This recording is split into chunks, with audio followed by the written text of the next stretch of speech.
योत्सुया एक दयनीय, अकेला और निकम्मा व्यक्ति था जो स्कूल में सबसे नफरत करता था और अपने जीवन को बिल्कुल व्यर्थ समझता था। लेकिन इससे पहले कि वह कुछ समझ पाता, उसे एक वीडियो गेम की दुनिया में टेलीपोर्ट कर दिया गया, जहां एक चीट लेवलिंग सिस्टम के साथ उसे सबसे शक्तिशाली राक्षसों को मारना था।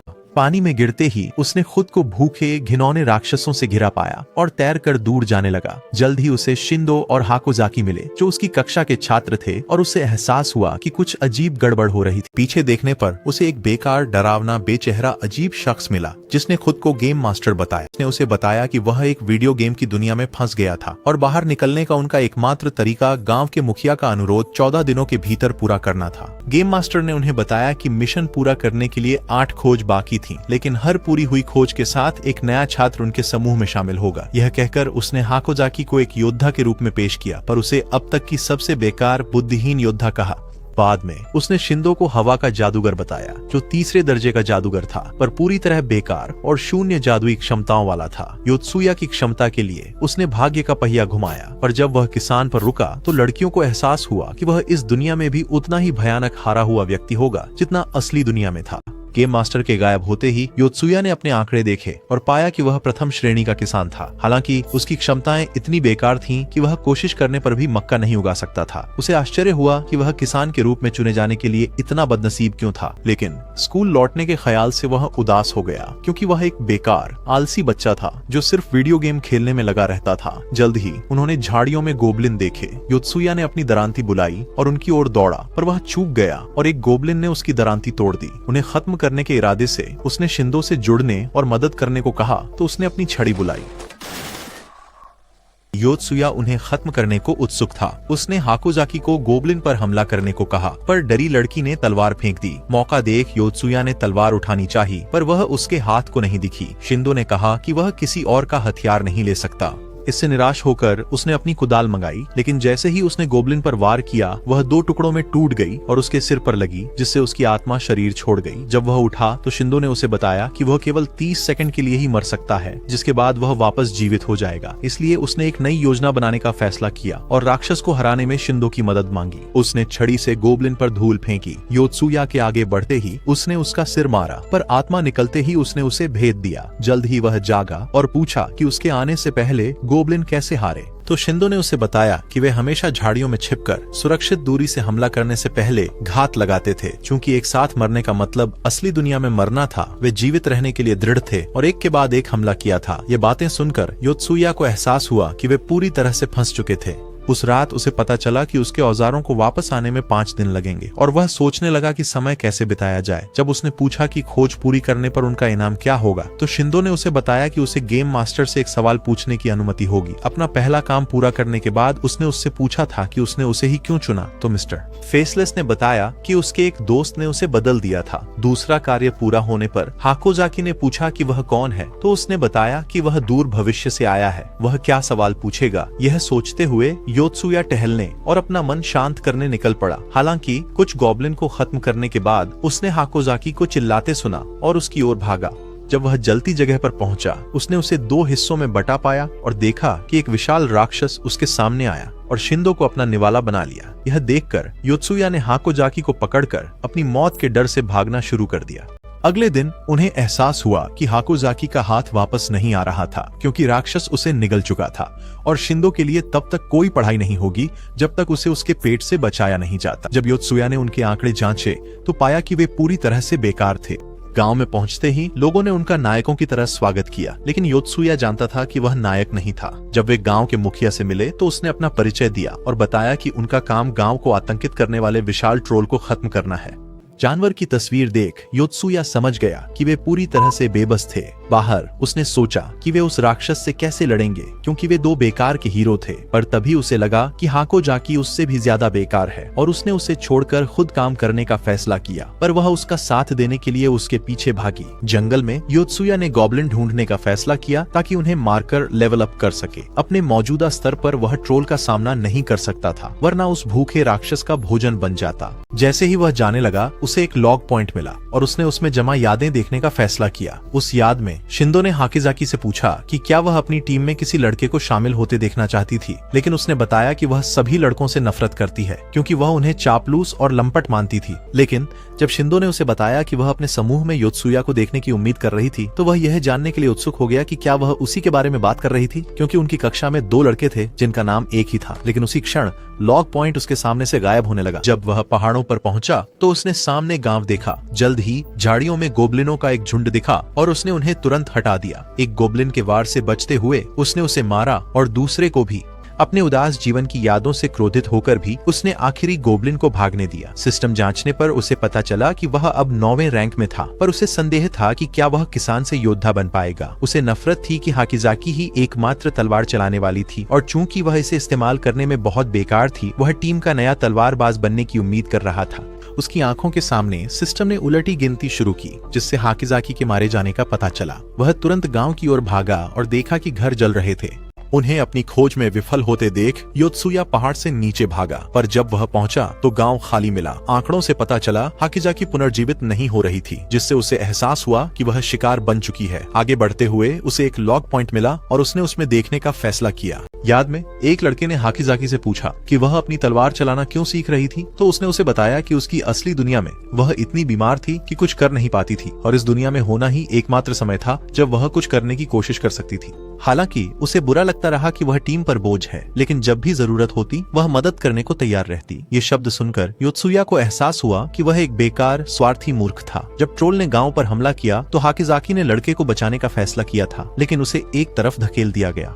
लेकिन जैसे ही राक्षस उसका पीछा करने लगा, वह उसके रास्ते में आ गई और अपनी ढाल से उसके वार को रोक दिया। वार से घायल होकर वह इतनी थक गई कि हिल भी नहीं पाई, इसलिए राक्षस ने उसे पकड़ लिया और खा गया। उसी पल जानवर उसके सामने आ गया तो वह भागने लगा, यह सोचकर कि वह खाया नहीं जाएगा, लेकिन वह उसके पीछे कूदा और उसे दूर फेंक दिया। किस्मत से वह पानी में गिर गया और फिर से भागने लगा, लेकिन राक्षस उसके पीछे उड़ता रहा। जंगल में भागते हुए ट्रोल ने उस पर कूदने की कोशिश की, पर वह बाल बाल बचा और दौड़ता रहा। जब वह फिर कूदा तो योत्सुया समझा कि अलग दिशा में मुड़कर वह बच सकता है, इसीलिए वह दौड़ता रहा और बाल बाल बचता रहा। पर जैसे ही वह थका, जानवर उस पर उतरने लगा। किस्मत से उसने एक गॉब्लिन देखा और अपनी छड़ी उसमें डालते ही वह 10वें रैंक पर पहुंच गया और उसी पल राक्षस जम गए। गेम मास्टर उसके पीछे आया और रैंक बढ़ने पर बधाई देते ही उसने फिर से भाग्य का पहिया घुमाना शुरू कर दिया। पर योत्सुया का भाग्य खराब था क्योंकि उसे शेफ चुना गया। अपनी निराशा में डूबे हुए उसे सिस्टम में एक रसोई का चाकू मिला और उसने उसे अपना नया हथियार बनाने का फैसला किया। राक्षस को देखते ही उसे उसके अंग दिखने लगे और जल्द ही अपनी नई शेफ स्किल से उसे मारने और उसका मांस पकाने का ज्ञान मिल गया। जब मिस्टर फेसलेस ने उन्हें अनफ्रीज करने का फैसला किया तो योत्सुया ने उसका पेट चीरना शुरू कर दिया और पेट खुलते ही शिंदो और हाकिजाकी दिखने लगे। जब उन्होंने उसके अलग कपड़े देखे तो उसने खुद को किसान के साथ साथ शेफ बताया। उसने ट्रोल को हराने का तरीका बताया और उसका ध्यान खींचने के लिए चाकू खड़खड़ाने लगा, लेकिन जैसे ही वह कूदा वह जल्दी से दूर चला गया और लड़कियों को भी ऐसा ही करने को कहा। कुछ देर बाद उन्होंने देखा कि जानवर थक रहा था तो योत्सुया ने उसे भेदने की कोशिश की, पर उसे झटक दिया गया, जबकि लड़कियों को जमीन पर गिरा दिया गया। कुछ घंटों बाद उन्होंने देखा कि ट्रोल का बहुत खून बह चुका था तो योत्सुया ने एक नई योजना सुझाई। जैसे ही वह उसकी ओर बढ़ा, उसने उसके वार को चकमा दिया और सीधे उसके पेट में घुस गया, मांस का एक बड़ा टुकड़ा निकालने की कोशिश में, लेकिन उसे दूर फेंक दिया गया। हालांकि शिंदो ने इस मौके का फायदा उठाया और जैसे ही वह उस पर चढ़ी, उसने अपना डंडा उसके सिर में गाड़ दिया और जैसे ही उसने उसके अंदर हवा छोड़ी, वह फट गया। राक्षस के मरने के बाद गेम मास्टर फिर से प्रकट हुआ और उन्हें खोज पूरी करने के लिए बधाई दी।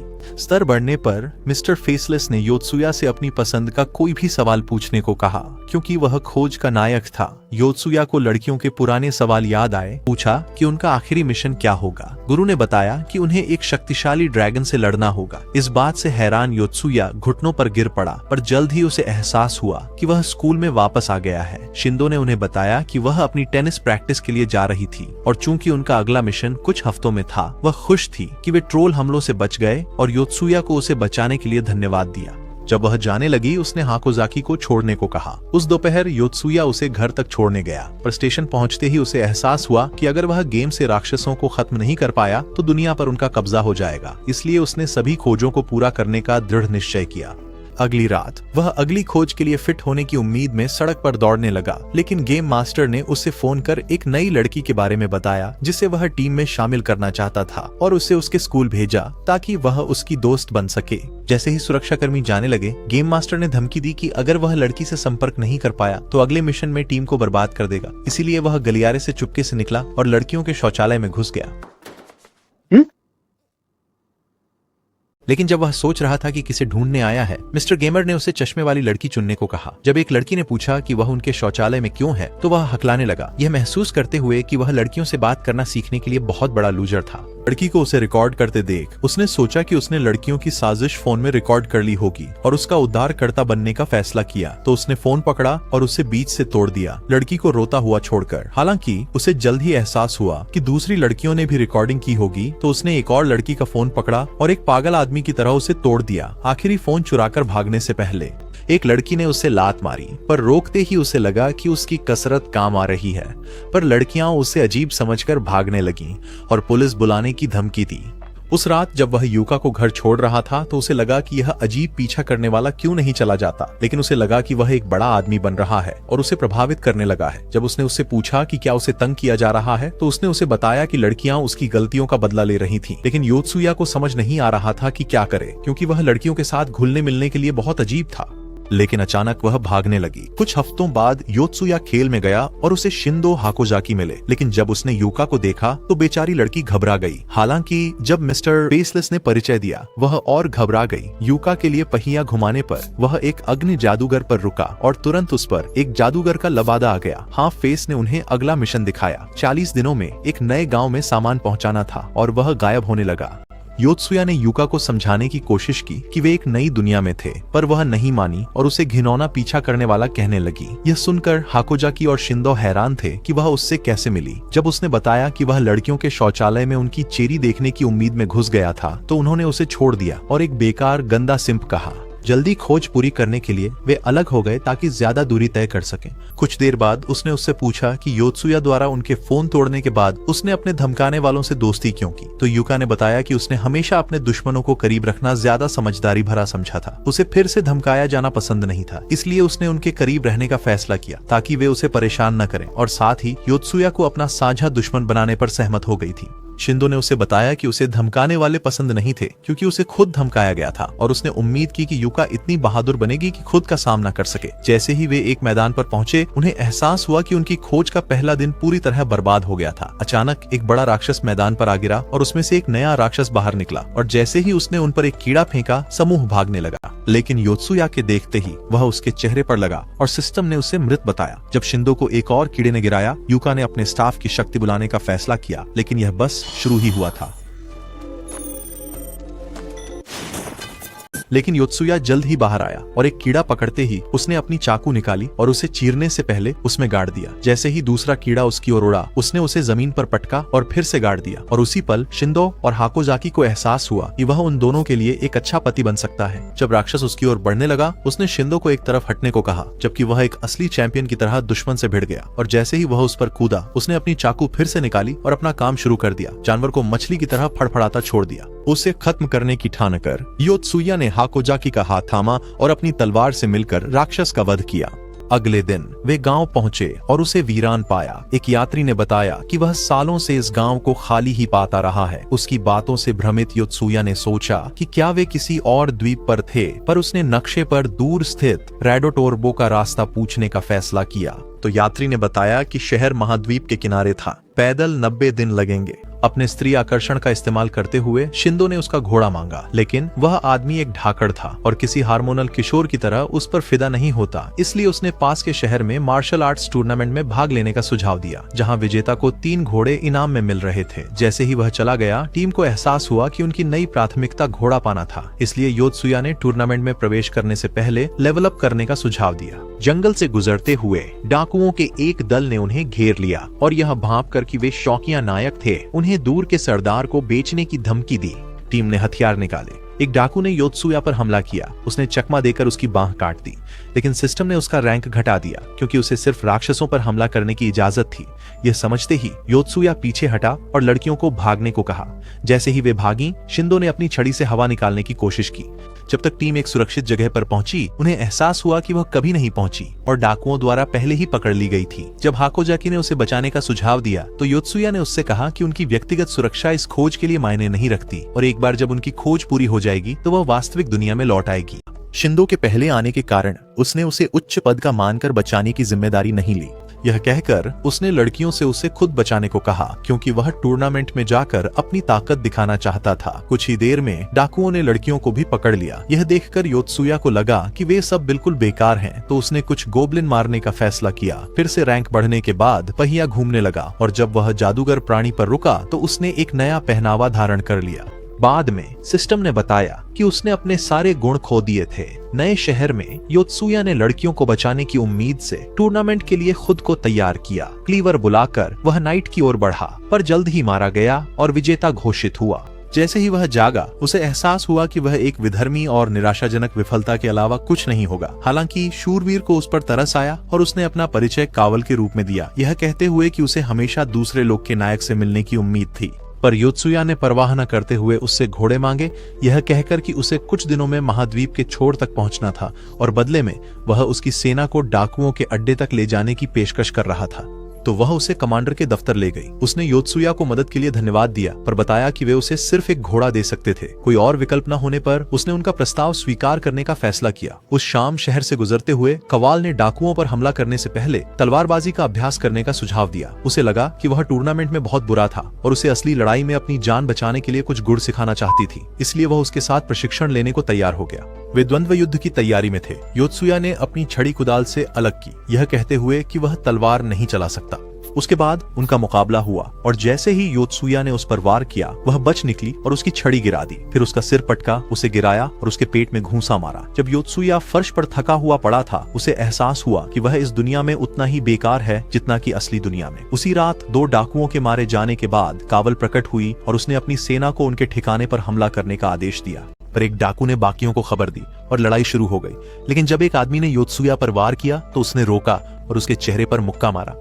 रहस्यमयी पिंजरे से भागा, अंधेरे से राक्षस निकला, छड़ मोड़कर दहाड़ा। योत्सुया के पूछने पर कवल ने बताया कि वह नाश्ते में इंसान खाने वाला शक्तिशाली राक्षस था। तलवार उठाते ही वह सैनिकों पर टूट पड़ा। कवल दौड़ी पर उसने उसकी ढाल तोड़ दी। उसे हराने की ठान उसने अपनी लंबी तलवार निकाली और फिर उस पर हमला किया। तलवारें टकराने लगीं। कवल की तलवार छूटते ही राक्षस ने उसे चीरने की कोशिश की, पर योत्सुया ने अपने क्लीवर से रोक दिया। जानवर ने उसे मारना चाहा, पर योत्सुया ने अपने जादुई प्राणी की शक्ति का प्रयोग किया और उसे पीछे मुड़ने का आदेश दिया। जैसे ही उसने पीछे वार किया, योत्सुया ने उसे भेद दिया, पर उसने उसे उठाकर नीचे गिरा दिया। उस भटकाव का फायदा उठाकर कवल ने उसका सिर काट दिया। ठिकाने पर शिंदू ने योत्सुया को बचाने के लिए धन्यवाद दिया, लेकिन उसने बताया कि वह टूर्नामेंट हार गया और सिर्फ एक घोड़ा ही ला पाया। लड़कियों को निराश देख कवल ने उन्हें गंतव्य तक पहुंचाने की पेशकश की।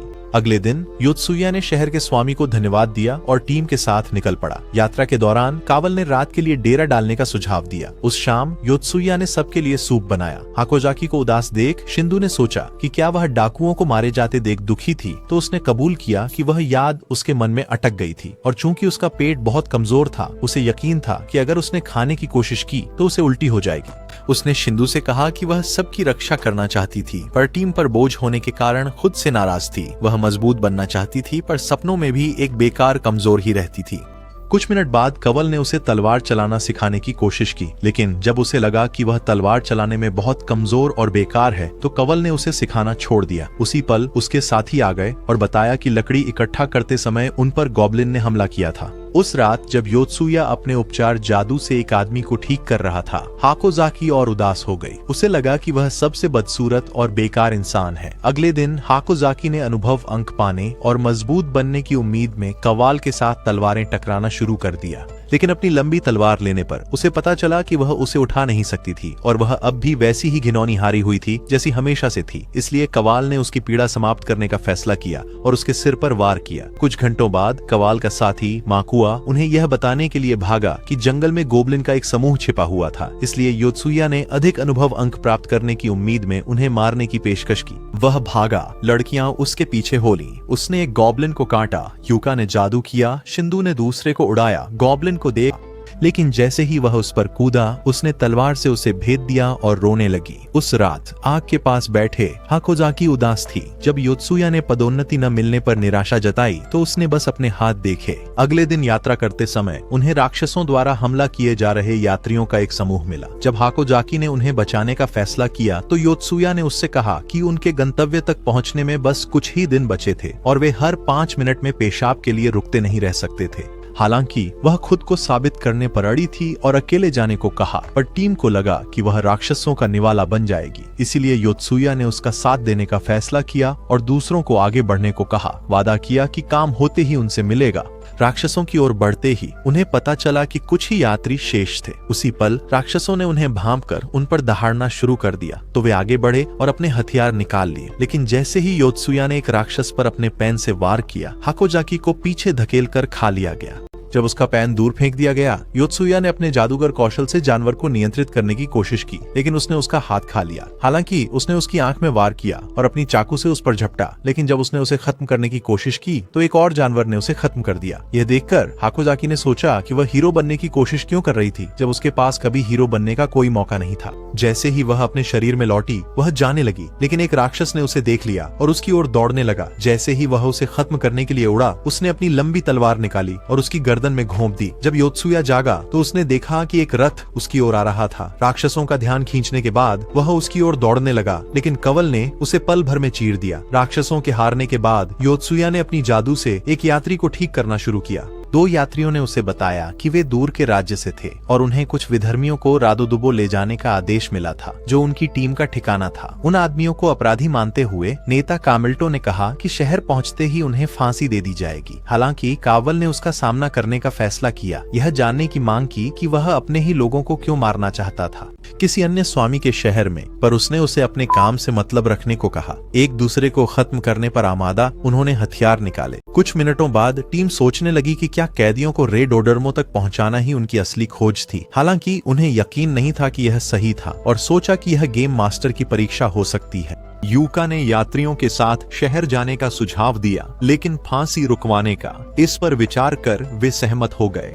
यात्रा दोबारा शुरू होने पर योत्सुया युवा कैदी का इलाज करता रहा, पर वह बेहोश ही रहा।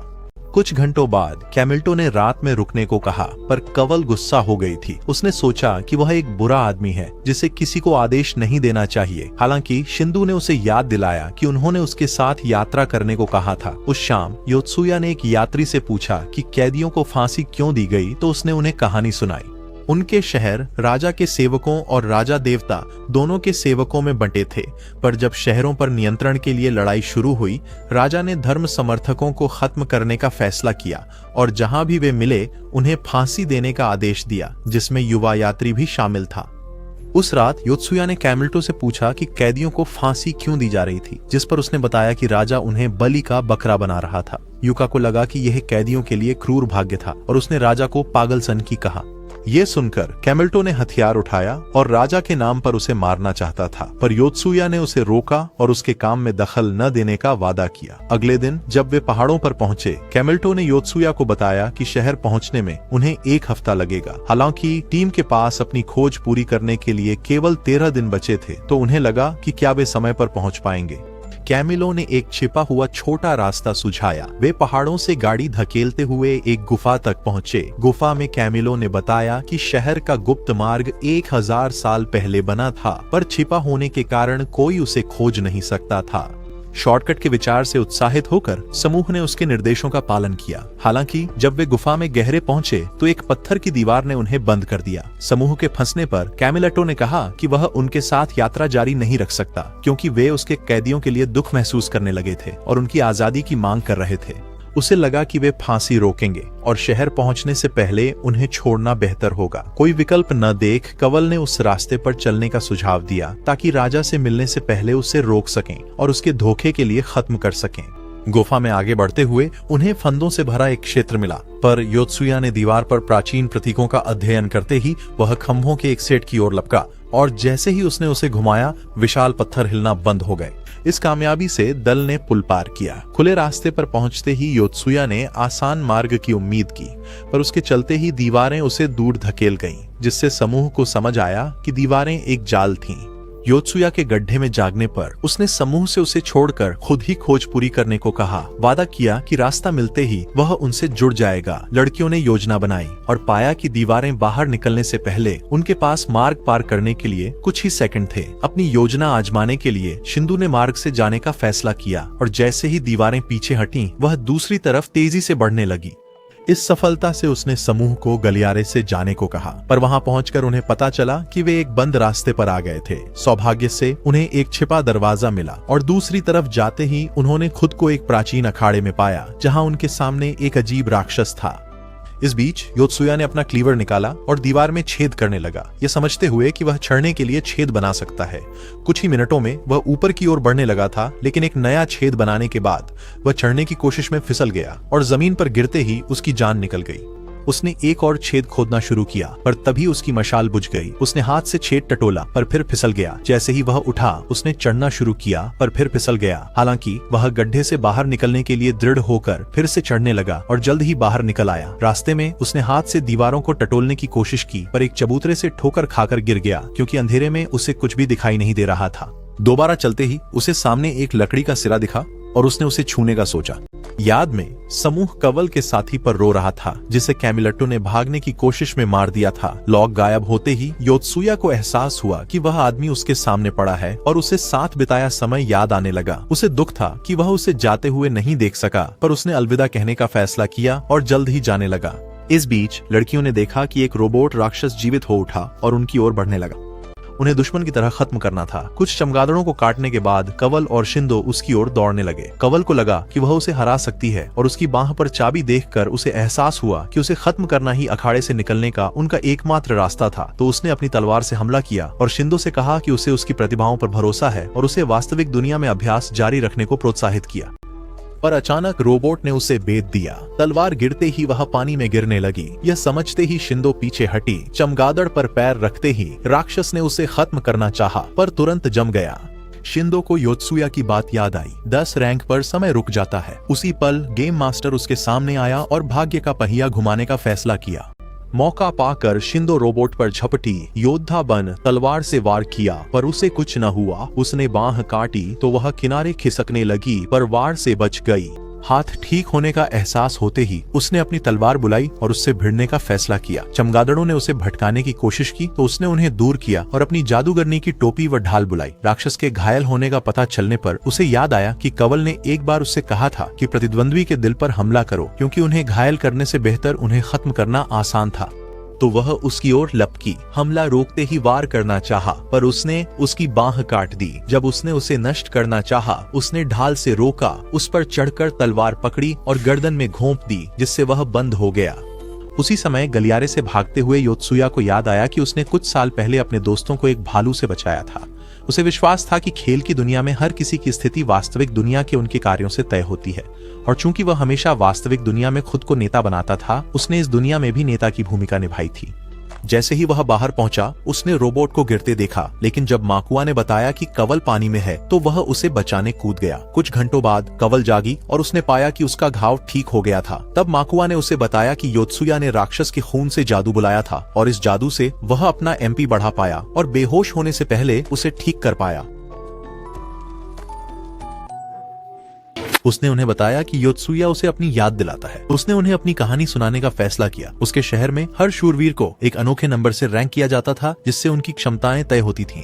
और हालांकि उसे 100 शूरवीरों और 3000 योद्धाओं में से 70वां स्थान मिला था, फिर भी वह खुद को पूरी तरह असफल महसूस करती थी। उसके पिता दूसरे और भाई 15वें स्थान पर थे, इसलिए उसका यह नंबर गर्व करने लायक नहीं था, बल्कि उसे यह याद दिलाने के लिए था कि वह हमेशा बेकार ही रहेगी। उस रात जब योत्सुया जागा तो उसने लड़कियों से कहा कि वे गलत खोज पर हैं।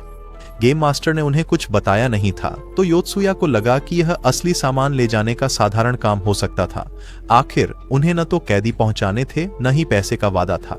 यह एहसास होते ही टीम हकलाने लगी और सोचने लगी कि सही क्या होगा।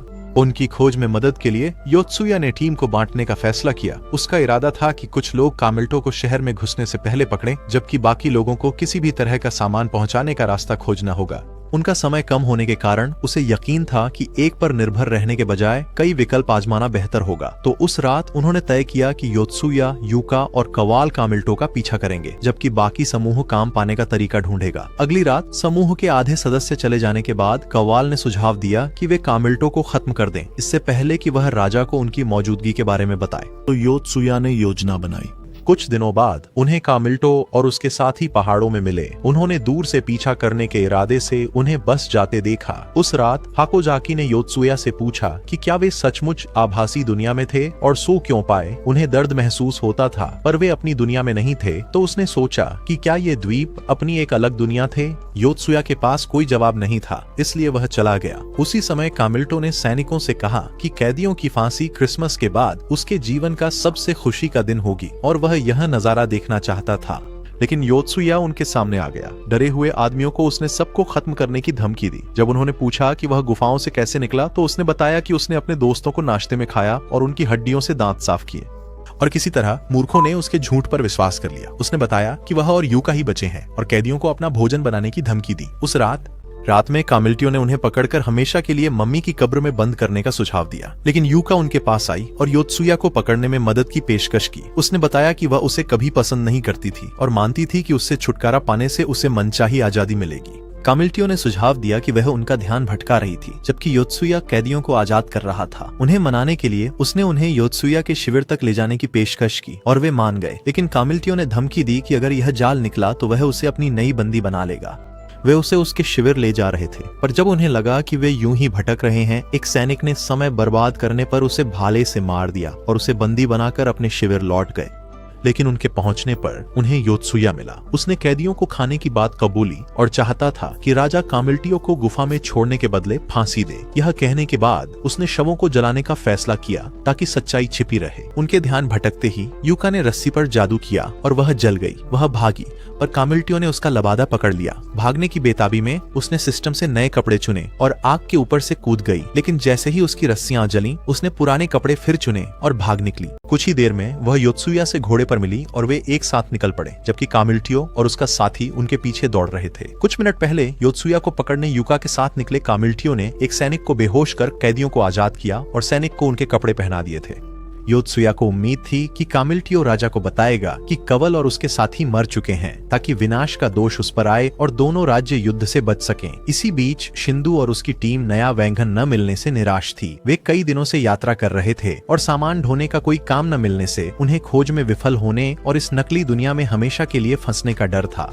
नाकुआ ने खोज जारी रखने का सुझाव दिया, लेकिन कुछ ही दिन बचे होने के कारण लड़कियों को लगा कि यह बेकार की कोशिश होगी। इसी बीच योत्सुया और यूका एक चट्टान पर पहुंचे, जहां उन्हें एक गुफा दिखी। अंदर देखने पर उन्हें कैदी मिले, जो उन्हें देखकर खुश हुए और बचाने के लिए धन्यवाद देने लगे। कुछ घंटे पहले जब टीम योजना बना रही थी, यूका ने योत्सुया से पूछा कि क्या कैदियों को दर्शाने के लिए उन्हें भरे बोरों के साथ एक सैनिक को जलाना होगा। हालांकि वे एक नई दुनिया में थे, उसने सोचा कि यहाँ किसी को खत्म करना अपनी दुनिया में किसी व्यक्ति को खत्म करने जैसा ही था। लेकिन योत्सुया ने उसे बताया कि वे एक भविष्य की तकनीक में थे, जिसे वास्तविक दुनिया जैसा दिखने के लिए डिजाइन किया गया था। चूंकि वे हवा में से हथियार बुला सकते थे और वर्चुअल सिस्टम से नया कौशल चुन सकते थे, उसे यकीन हो गया था कि यह दुनिया सरासर नकली है।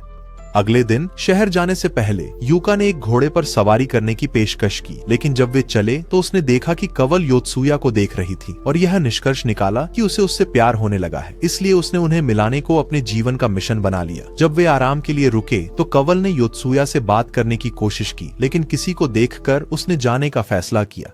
जैसे जैसे वे आगे बढ़ते गए, यूका उन्हें करीब लाने के लिए और दृढ़ हो गई। लेकिन जब वह अपने घोड़े पर झूल रही थी तो लड़कों को लगा कि वह एक अजीब सी छोटी सनकी है। तो उस शाम उसने सुझाव दिया कि योत्सुया और कवल एक साथ प्रशिक्षण लें, इस उम्मीद में कि कवल उससे अपने दिल की बात कहेगी। लेकिन उनके अभ्यास के बाद कवल ने उसे प्रशिक्षण के लिए बुलाया और उसका पीछा करने लगी। उस रात योत्सुया आग के पास बैठा था, तभी कवल उसके सामने आई। उसके बगल में बैठकर उसने अपने मृत साथी का बदला लेने में मदद के लिए उसे धन्यवाद दिया। वह उसके साथ अकेले रहना चाहती थी ताकि वह उसे इसके लिए धन्यवाद दे सके। ये कहकर उसने उसे शुभ रात्रि कहा और सो गई। इस बीच शिंदू और हाकोजाकी एक शहर पहुंचे। एक व्यापारी को सामान ढोने की पेशकश की, लेकिन जैसे ही उसने हाँ की, माल से एक आदमी निकला और उन्हें भगा दिया। शिंदू के जाने से इनकार करने पर उस आदमी ने उस पर हमला किया, लेकिन उसने वार बचाकर उसकी तलवार दूर फेंक दी और अपनी तलवार उस पर तान दी। कोई और चारा न देख वे उनसे अपना सामान बांटने को तैयार हो गए और लड़कियां उस शहर की ओर निकल पड़ी। इसी बीच योत्सुया और उसकी टीम अपनी यात्रा जारी रखे हुए थी तो योत्सुया ने युका को खोज पूरी करने की अपनी योजनाएं बताने का फैसला किया। उन्हें शहर में क्या देना है यह निश्चित न होने के कारण उसने कई विकल्प रखना बेहतर समझा और उम्मीद की कि कोई एक विकल्प खोज के लिए उपयुक्त होगा, कैदियों को भी एक विकल्प के रूप में। शहर पहुंचकर योत्सुया और युका ने शहर के स्वामी को अपनी चीजें सौंपी। तभी सिस्टम ने बताया कि उनका पहला मिशन पूरा हो गया था। उसी शाम जब टीम फिर से मिली तो उन्हें पता चला कि उन्हें एक और मिशन पूरा करना था। इसलिए योत्सुया से टीम को अलग करने का बदला लेने की उम्मीद में लड़कियों ने फिर से अलग होने का सुझाव दिया। कुछ देर बाद वे अलग अलग दिशाओं में चल दिए, कुछ घंटों में द्वीप पार करने के इरादे से। पर ज्यादा आगे बढ़ने से पहले बर्फ गिरने लगी। यात्सुया ने सिस्टम देखा और ज्यादा गर्माहट के लिए जादूगर के कपड़े चुने। चलना फिर से शुरू करते ही उसे लगा कि क्या यह दुनिया सचमुच असली थी। आखिर उसे यह भयानक ठंड महसूस हो रही थी जैसे गर्माहट होती है और तापमान लगातार गिरता जा रहा था। उसे लगा कि क्या बर्फ में बेहोश होना उसका अंत होगा। जिस माहौल में जीवित रहना असंभव था उसमें पुनर्जीवित न हो पाने के कारण यात्सुया को डर था कि बेहोश होने का मतलब हमेशा के लिए मर जाना होगा। खुद को गर्म रखने की उम्मीद में उसने घुटने ऊपर उठाकर चलना शुरू किया और फिर से आगे बढ़ने लगा। इसी बीच युका भी बर्फ में से अपना रास्ता बना रही थी, हर पल से नफरत करते हुए। एक पल रुकने के बाद उसे लगा कि वह ठंड से जम सकती है, इसीलिए उसने फिर चलना शुरू कर दिया। इसी दौरान हाकिजाकी भी बर्फ में चल रही थी और अपनी ढाल से खुद को बचा रही थी। हवा के झोंके लगने पर भी उसने हार नहीं मानी और चलती रही। उसे द्वीपों पर अपना पहला समय याद आया जब उसे एक योद्धा के रूप में चुना गया था। शिंजू उसे देखकर बहुत खुश हुई थी और उसने तुरंत अपना परिचय दिया था। उस दिन शिंजू ने अपने पहले मिशन में एक गॉब्लिन को मार गिराया था, पर हाकिजाकी हिलने से भी डरती हुई बस उसे घूरती रही। जब उसने माफी मांगने की कोशिश की तो शिंजू ने उसे गले लगाकर कहा कि उसका साथ होना ही काफी है। उसके शब्दों ने उसे बेहतर बनने और अपनी टीम की मदद करने के लिए प्रेरित किया था। इन्हीं विचारों के साथ वह फिर से प्रेरित हुई और चलती रही। द्वीप के दूसरे छोर पर शिंजू ने टोपी से खुद को बचाने की कोशिश की और पाया कि वह पहली बार द्वीप पर अकेली थी। उसे याद आया कि जब वह पहली बार द्वीप पर आई थी और गेम मास्टर ने उसे एक खोज पर लगाया था तो उसने उससे अपने एक दोस्त को इस दुनिया में टेलीपोर्ट करने के लिए कहा था ताकि वे उसे कुछ सहायता दे सकें, लेकिन उसने कहा कि उसे यह अकेले ही पूरा करना होगा। दोस्तों पर भरोसा कर शिंजू बहुत निराश हुई थी। अब अकेले चलते हुए उसे उस दर्दनाक याद की याद आई, पर इस बार उसने इसे पूरा करने का दृढ़ निश्चय किया। मगर रास्ते में एक विशाल मूर्ति देखकर उसे लगा कि यह उसके सफर का अंत है। उसी समय हाकिजाकी चलते चलते थक गई थी और बर्फ के कारण कुछ न दिख पाने से वह गिर गई। जब उसने उठने की कोशिश की तो उसे पता चला कि उसके शरीर में जरा भी ताकत नहीं बची थी। इसी बीच यात्सुया एक चट्टान के पास आराम कर रहा था। तभी उसने पाया कि लड़कियां रुक गई थीं। 10 किलोमीटर और तय करने थे। उसने सोचा कि क्या वे इस भयंकर बर्फ में 6 घंटे में पहुंच पाएंगे। एक को जीवित रहना था। वह जानता था कि टीम उस पर निर्भर थी। पीछे मुड़कर देखा तो सामने एक बर्फीला राक्षस था, उसे अपना भोजन बनाने को तैयार। जब वह भागा तो उसने उसकी पीठ पर मुक्का मारा, पर जब उसने उसे कुचलना चाहा वह भाग निकला। राक्षस फिर हमला करने को तैयार था, पर उसने चाकू निकालकर उसे काट दिया। समय कम था और जानवर उसे जाने नहीं दे रहा था, तो उसने उससे भिड़ने का फैसला किया। उसने अपना पैन बुलाया और उसकी ओर उड़ा, पर उसने उसे पीछे धकेल दिया। उसे खाने के लिए बेताब वह उसकी ओर झपटी, लेकिन वह उसे मारने में कामयाब रहा। तभी उसके बच्चे छिपकर बाहर आ गए, अपनी माँ के लिए रोते हुए। पर यात्सुया खुश था कि वह उनका रात का शिकार नहीं बना और उसने जाने का फैसला किया। वह फिर से चलने लगा, यह समझते हुए कि अभी और दूर जाना है। तो अपने दोस्तों के बारे में सोचने लगा और खोज पूरी करने के लिए दृढ़ हो गया। हालांकि कदम रखते ही वह एक गहरे गड्ढे में गिरने लगा, पर दोस्तों की यादें उसके ज़हन में थीं। उसी पल हाकिजाकी की आत्मा शरीर में लौटने का प्रयास कर रही थी, पर जमी होने के कारण उसका जागना असंभव था। दूसरी ओर सिस्टम ने शिंजू को बताया कि हाकिजाकी जाग नहीं रहा था, इसलिए उसने मूर्ति के चारों ओर जाने का दूसरा रास्ता ढूंढा। जैसे ही वह फिर से चलने लगी उसने देखा कि हवा थमने लगी थी और थोड़ी देर में उसे दूर एक कस्बा दिखाई दिया। अपनी खोज से खुश होकर वह उसकी ओर चलने लगी, इस उम्मीद में कि उसे एक ऐसी गाड़ी मिल जाए जिससे वह हाकिजाकी को बर्फ से बाहर निकाल सके। जैसे ही उसने कदम रखा बर्फ छिटकने लगी। वह जितनी तेजी से आगे बढ़ी दरारें बढ़ती गईं, पर जैसे ही उसे एहसास हुआ बर्फ उसके पैरों तले टूट गई। इस बीच यात्सुया एक प्राचीन काल कोठरी में जागा और खुद को पुनर्जीवित देखकर हैरान था। उसे पता नहीं था कि वह कहाँ गिर रहा था, इसलिए उसने मान लिया था कि वह किसी राक्षस के मुंह में गिर रहा है और उसके पेट में ही रहेगा, कभी दोबारा जीवित नहीं होगा। वह सोच रहा था कि वह कहाँ है, तभी उसने आसपास घूमने का फैसला किया, इस उम्मीद में कि काल कोठरी में भटकते हुए बची हुई दूरी तय कर लेगा। हालांकि सिस्टम ने बताया कि हाकीजाकी और शिंजू जीवित नहीं हो रहे थे, तो उसे भी रास्ता बंद मिला। उसने दिशा बदलने का फैसला किया, पर फिर एक और रास्ता बंद मिला। जब वह फिर चला, उसे बंद रास्ता मिला तो वह एक छेद से रेंगने लगा, पर बाहर निकलते ही उसने खुद को एक गड्ढे में पाया जिससे निकलना नामुमकिन था। तभी जमीन कांपी और एक कीड़ा जमीन से निकलकर उससे टकराया, पर जल्द ही वह जमीन के अंदर उसका पीछा करने लगा, यह सोचकर कि वह रास्ता खोद देगा। कीड़ा उसे खा नहीं सकता था, इसलिए उसने उसके साथ रहना सुरक्षित समझा। करीब जाकर उसका पीछा किया, पर जमीन फिर कांपी और पीछे एक और कीड़ा आ गया। योत्सुया को लगा यह भी दोस्ताना होगा, पर उसने उसे तुरंत निगल लिया। बाहर यूका फिर चलने लगी थी, लेकिन जब उसने देखा कि बाकी टीम पुनर्जीवित नहीं हो रही थी तो वह टूट गई और हार मान ली। सबके मर जाने के कारण उसने भी हार मानने का बहाना बना लिया। हालांकि उसकी काल्पनिक परी उसकी आंखों के सामने प्रकट हुई और उसे अपनी खोज जारी रखने को प्रेरित किया, तो उसने अपनी छड़ी उठाई और खुद पर गर्माहट का एक झोंका छोड़ा। जैसे ही उसका क्रश आगे बढ़ा, वह उसके पीछे चलने लगी। लंबी सैर के बाद वह थकने लगी। नींद आने ही वाली थी कि उसे एक विशाल बिल्ली पर एक महिला दिखी। महिला ने उसे शहर छोड़ने की पेशकश की और जाते हुए बताया कि वह तूफान से बचकर भाग्यशाली थी।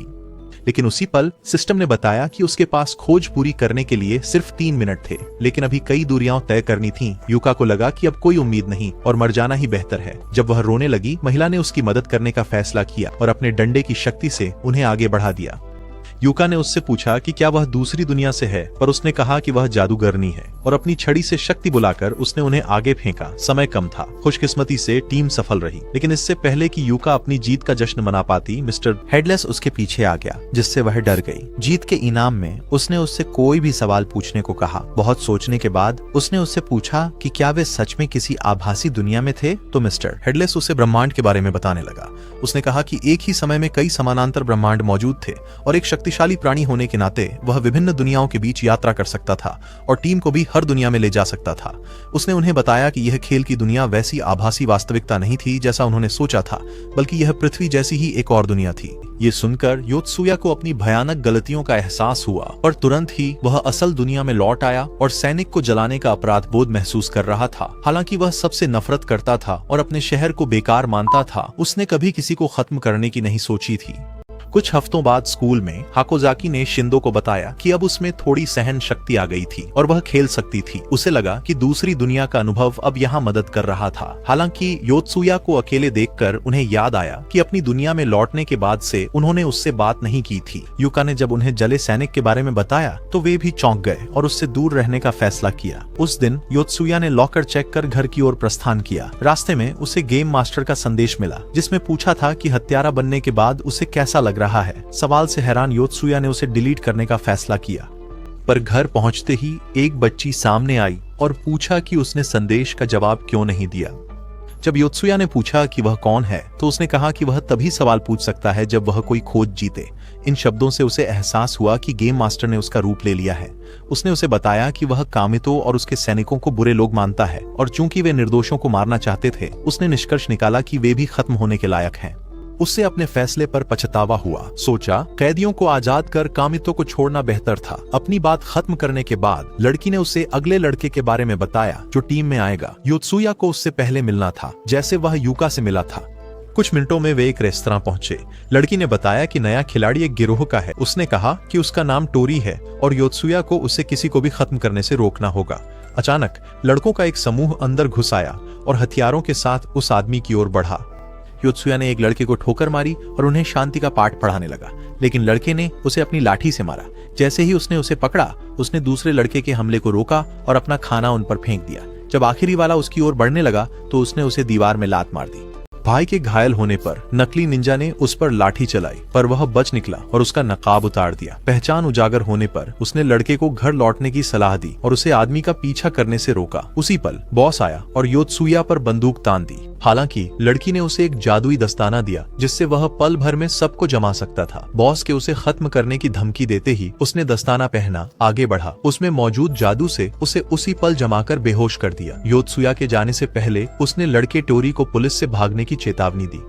बॉस ने गोली मारनी चाहिए तो टोरी ने बंदूक हटाकर उसे बेकार घिनौना हारा हुआ कहा, जिसे अपनी हार को सम्मान समझना चाहिए। उसी शाम छत पर लड़की ने योत्सुया से पूछा कि क्या उसे सैनिक को जलाने का अब भी बुरा लग रहा था, और उसने कहा कि उसके पास कोई जवाब नहीं था। हालांकि उसे विश्वास था कि टोरी को बचाना एक फायदा होगा। अगले मिशन में उसके लिए जैसे यूका टीम के लिए फायदेमंद रही। आखिर वे मिशन तभी पूरा कर पाए क्योंकि उसने रास्ता निकाल लिया था। ये कहने के बाद उसे विश्वास था कि वे अपना अगला मिशन सफलतापूर्वक पूरा कर लेंगे।